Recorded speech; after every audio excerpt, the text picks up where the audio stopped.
Welcome back to Peaks 47. So I'm just going to do a little bit of weathering on this Peckett that I've got. I don't want to go too mad with it. It was very expensive. I'm a little bit reluctant to begin with, but it needs something. So I'm going to actually have a go at using weathering powders, and I'm thinning them down with isopropanol.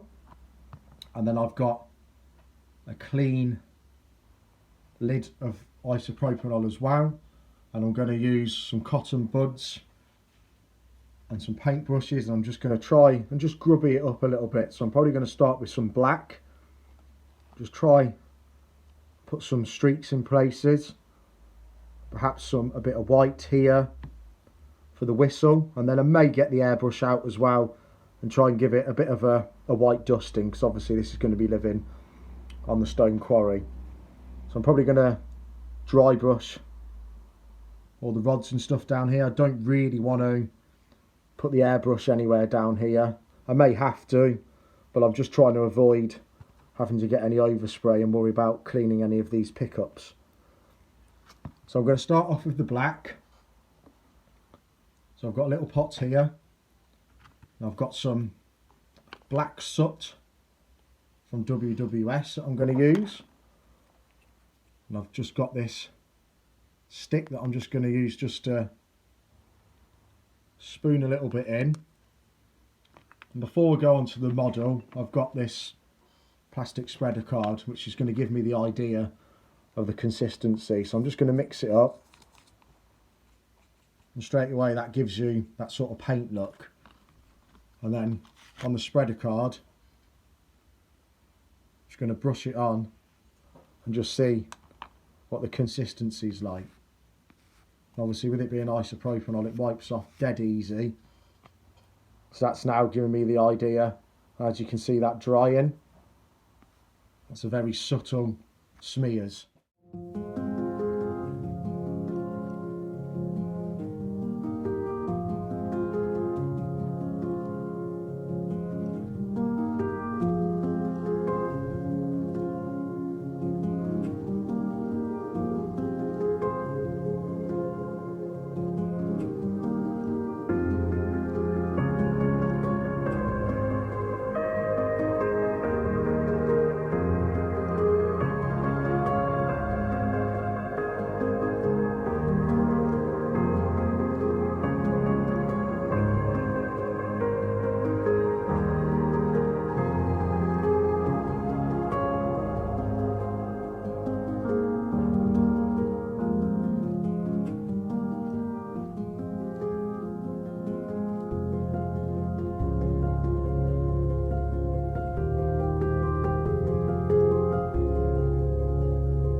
I've got this copper oxide that I'm going to use next, and when you mix it with isopropanol, it's very green, but as you can see where it's dry, it's practically white.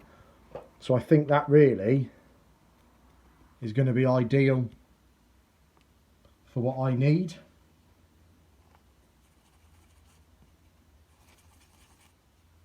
So I've used the same method again. I think I might need to add a bit more powder to this. You see how that's not really leaving much of a residue. So I'm just going to spoon a bit more powder into the solution. Stir that up, and that's, like I said before, that's practically just giving you some paint. I'm going to try it on the spreader card again, make sure I'm not overdoing it. There we go, that's better. And then as that dries, it dries very white.